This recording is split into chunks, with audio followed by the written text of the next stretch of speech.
guy is Leibniz.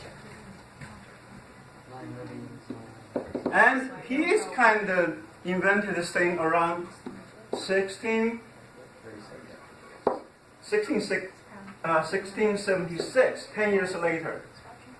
So Newton kept the whole thing as a secret. He didn't tell anything about it. But he used it. So to everybody else, it looks like he's a genius. He has some tricks he used, nobody knows. So he came up with all kinds of neat stuff. But nobody knows what he did. And he didn't tell anybody because he was trained in math, even though he was not a mathematician, but he was trained in math. So he was aware of this problem. Leibniz had no problem at all. Once he invented it, he tells everyone. Because of that, Newton has to say, I invented that thing 10 years earlier. And because of that, he has a big argument for many years. Okay, who actually invented first? So each one is accusing other plagiarizing. And but about probably 50, 60 years later, then they pretty much settled. Both invented independently. But here's the question. Why Newton had a problem, but Leibniz doesn't? And this actually goes back more than 2,000 years ago. There's an age-old philosophical question. Some of you probably heard of it. So it goes like this. If you have a piece of stick, let's say it's 1 feet, you cut it down to half. Throw the half. You end up with half feet stick. You cut that down again by half. You end up with a quarter feet. Then you cut that down by half. You end up 1/8 of feet, right? So the question is there end to that process? Yes? No? Yes? No? Actually, yes? No? yes, because eventually you get down to just an atom level. Well, you can then break atom. You can keep doing. But can you break an atom that's already broken? Well, yes. You got protons, neutrons. Why can't you just say there's a line and you break it in half and you break the line in half?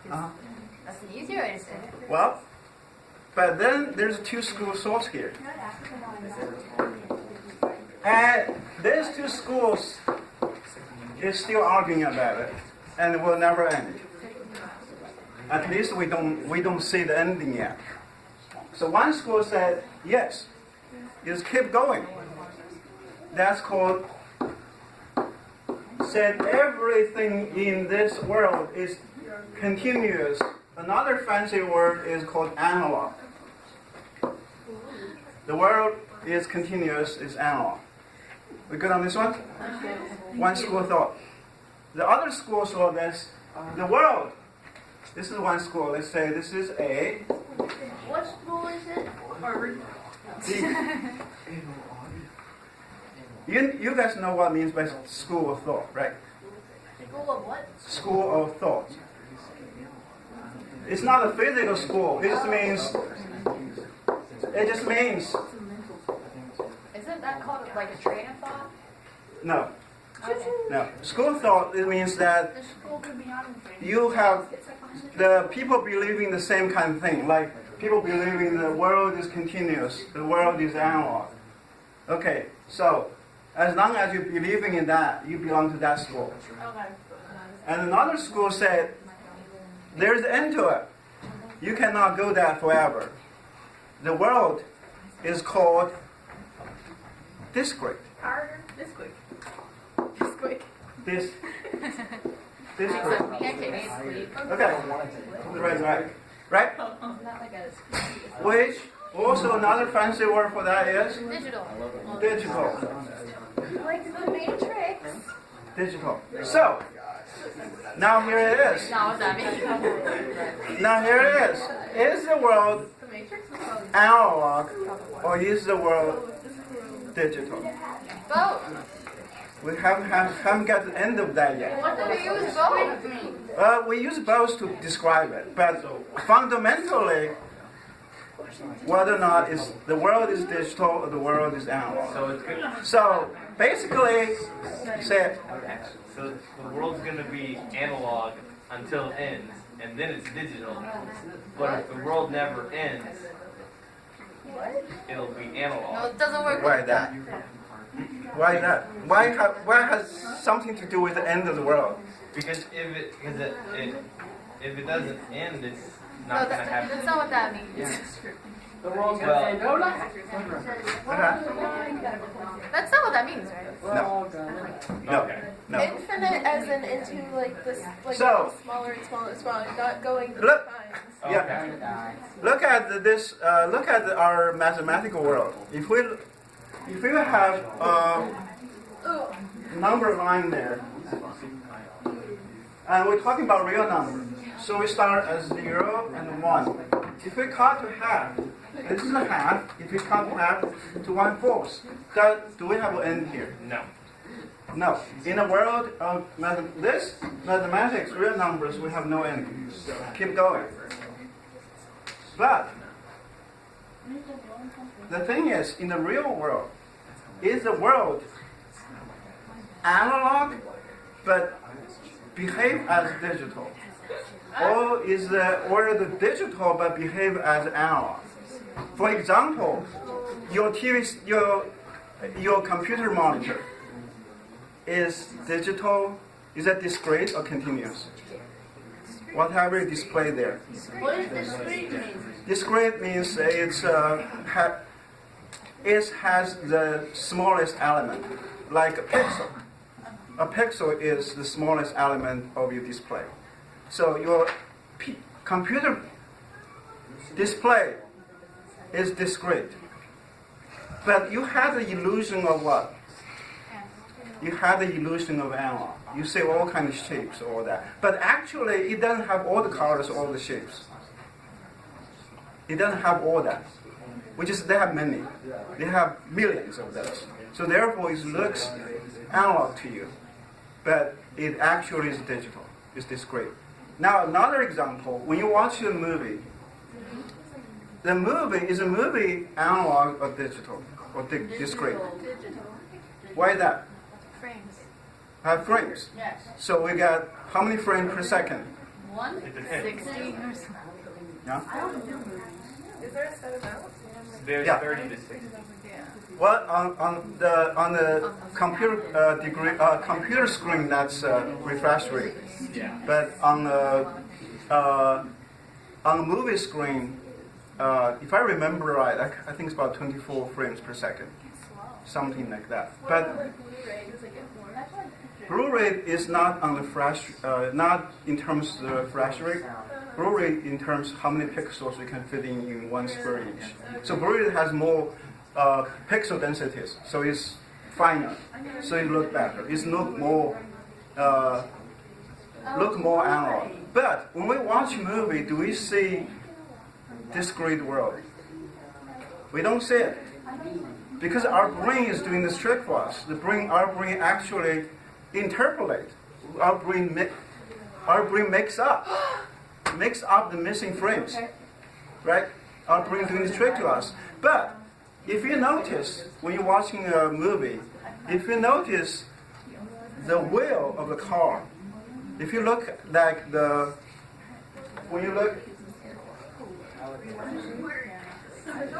if you look at, say, there's a car here, you have, what do you call that? Right? What is that? Not flower, the wheel has those kind of lines there, whatever. Sure. Yeah, this is the tire. Sorry, this is the Oh, tire. that kind of wheel. Yeah, They make me the tire. And you have this, what do you call that? Rim, yeah. And when you watch the movie, when the car started moving, this one's moving forward, Oh, it's a wheel. right? Right? So that's, you see, the car is moving. But if you notice, if this one's got to certain speed, this whole thing actually going backwards. Oh, Have you noticed that? So that's the effect, because we only have discrete frames, limited frames per second. That causes that effect. Okay. So fundamentally, then we still have fighting with this. Is the world analog in nature, but just it behaves like a digital? Is that a sand? Or No, it's a tire. Oh, it looks like a sand dollar. Oh, sorry. No. Yeah. Are you paying attention? Yes. Okay. All right. But have you guys noticed that effect? We must move it. What about optical illusions? Like our brains don't interpret what's actually here all the time. Right. That's I different. like Dr. I'm sorry. That's a different philosophical That's what story. psychology. Is how our brains perceive. But like, different. if we can't interpret it, But it's different. How to say debate. Now this debate happened. So more than 2,000 years, and still we're debating. Is the world by nature, is it actually analog? But we can describe it, we can perceive it as digital or discrete. Or the world is actually discrete, but we perceive it as analog. So basically, think about that. Quantum mechanics said what? I think it's analog. Well, it's Quantum mechanics said what? it's analog, No. right? They No. mechanized quantum. Quantum mechanics said it's discrete. That's what quantum comes from. Quantum means there is a smallest element of energy. So energy is not continuous. Energy is discrete. We know that for a fact. Yes. Well, at least that's how we think. Like, That's the nature with science. Nobody knows the truth until someone can prove it's wrong. So that's right. We use the mathematical models to describe it.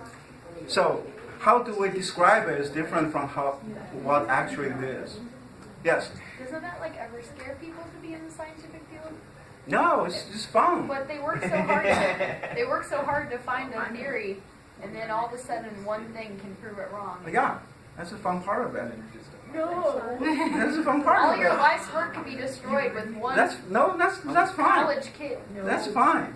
That's fine. But that's fun part of doing science. If you can prove science, if you can prove scientists wrong, they'll get most excited. If you tell them they are right, it's not news. It's nothing. It's no news. But you tell them, Einstein was wrong. Okay, the whole scientific community will explode. Okay, that actually is excitement, not with anger. Okay, this is different from Yeah, I'm not meant politics. to be a scientist. Politics is totally different arena. Okay, now the reason why Newton feel very uncomfortable. Are we good here? The reason why Newton feel very uncomfortable because he belonged to school of analog, and Leibniz belonged to school of discrete. So Leibniz said, h is not zero. H is just a very tiny small number. It's not zero. So h, they call this infinitesimal. Infinitesimal. I cannot write that. So infinitesimal. Infinitesimals. That's how it is. What is infinitesimal? So small it doesn't even matter. Just like It's actually matters. infinitely small. It's infinite. Say it. So, I decided not to go down the dark road. Leibniz said, my h is not zero, so I had no problem. If H was 0, my name would be Anna. No? Okay. Yeah. True. Okay. think my last name. Thank you, everyone. I'll be here all week. Okay. Well, your h is very tiny. I am very. It's a H is very tiny. Yeah. Okay. Right. So, do you guys understand what I'm saying here? So Leibniz had no problem. To him, h is very, very small. But to Newton, he said h has to be a zero. This has to be exact number. For Leibniz, they said 2x is not exact. 2x just a very, very good approximation. Very, very close to what it is. Right? So basically, the h is so small, we just forget about it. We just take them out. But Newton said no. H has to be 0. Why did he think that? Newton? Why was he so stuck on it being 0? Well, because when we're doing physics, any error can accumulate. And therefore, it could be way off. Has the error ever accumulated? In physics, error can accumulate. No. Here. Here, no. If you think H is 0, there's no. Exact. But So if- H is not 0, you will accumulate error. When we use calculus, the answer we get using this derivative is always exact. Yes, it's exact. So, But Newton was technically right. it should be a little... Newton insists I mean, I know. H has to be 0, so that's his problem. But Leibniz said, I had no problem at all. My H is just very, very small. I can forget about it. Yes? Okay, now I'm on the same boat as Allison. Yes. Okay, you have a value Yes. that is the correct exact answer. This is, Right. But H would have to be 0. yes. But H is not 0. H, according to Mr. Newton, H has to be 0. But he has a problem. He can't do that. That's why he didn't tell people about his discovery. Why does it work? Yeah. Okay. This actually took someone else. So, anyway, people were using it, especially the physicists. Physicists don't care. The mathematicians, they are really had a hand up on this one. Exactly. I know. Thank you. But physicists don't care. As long as they got the result right. Exactly. Okay. Thank you. All right. So, what happened? What happened is I'm looking at YouTube. there's another guy, because, those guys had a long name. This guy is Gustavus Louis. So, can you guess what nationality he is? He is French. French. Cauchy. Hope I got it right. Any French speaking here? Cowboy? Does that say cowboy? Cauchy. Cauchy? Whatever. So, this guy, okay, listen to this one. This guy was born in the year 1789. How many years later? That's 100. More than 100 years later he was born. So many. That's more than one. That's like a century. Okay, yeah, it's Longer than I've been born. close about 2 centuries later. So he said, okay, let's look at this way. Okay, remember, calculus has to do with motion and change. So look at this way. If I have something is 2x plus h, as my h goes to 0, where's my target? Where do I end up with? 2x. So therefore, if I write something like this,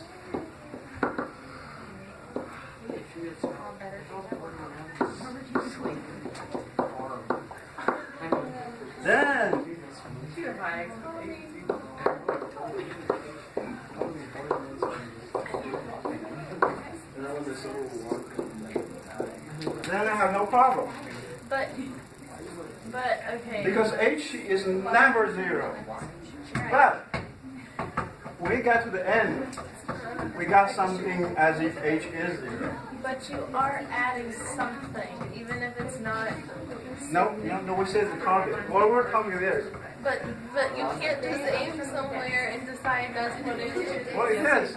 Because this shows us, as h goes to 0, it showed us where our target is. But okay. That's called limit. That's concept limit. So the limit for this, the limit for the h goes to 0 has to be 2x, right? Because this shows us it has to be 2x. It cannot be anything else. It's a fixed thing. Yes. What happens if you take an infinite amount of infinitely small values and add them together? You got something. Okay, so then. But we are not. But what if you did? Because our h is 0. But it's not, because there's something there. Well, once we get to this part, h is 0. H is not gone. Sorry, what? Once we get to this part, once we find the limit, because the limit as h approaches 0, this part, the limit has to be 2x. Cannot be anything else. By this point, it's gone, but we can't just take it away because then it's not accurate anymore. What it is? But, This, remember, this is accurate. but If you pass h in there, it's not accurate. H has to be 0. But h is, that's Newtonian thinking. well, but he was right on this. He was right on this. Okay, we good? No, no. Okay. We can still have that debate, but as far as derivative goes, are we good here? As far as derivative goes, we finally has a mathematical rigorous base. Give me 3 seconds. That base is, okay, listen. That base is the derivative is the limit as h goes to 0. We have 2 points, minus f of x and h. That is definition of derivative. So finally we have something that mathematically we can use this to prove. Because we have to have a mathematical rigorous foundation. Otherwise, we cannot build up the calculus. Maybe it doesn't exist. Which one? Maybe what we're trying to find doesn't exist. Maybe. No, maybe that's why it doesn't work. Oh, it works. But not really. Oh, it does. But it does. It does work. That is fact. Because the reason we have iPhone, which is recording, that just it's shows recording? it works. But Yes. it works practically, but it doesn't completely work like fundamentally. Well, some people care about it, some people don't. I care. But in terms of practical applications, this works very, very well. But the point, That actually becomes, calculus becomes the foundation of all science. Real science. Chemistry, physics, or mathematics, or engineering. It becomes all that because of that. But the slope of a point doesn't really exist. Slope of point? The slope of a point, It which is exists. what we're finding here. No, we're not talking about slope of point. We're talking about slope of curves, which is different from slope of point. But this is the slope of a curve at the point. Yeah, it does exist. Well, not really though. Yeah. If I give you a point. Yeah. Okay. If I tell Yeah. and you're trying to find the slope, we're trying to find the slope of the graph right here. That's a point. And it does have a good. Exactly. Well, that's the definition. You get awesome.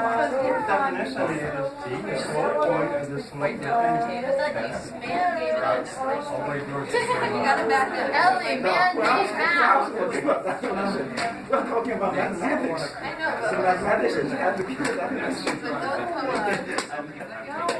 That's based on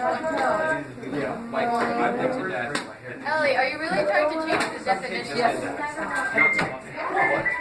was the wrong about everything. This is one of them.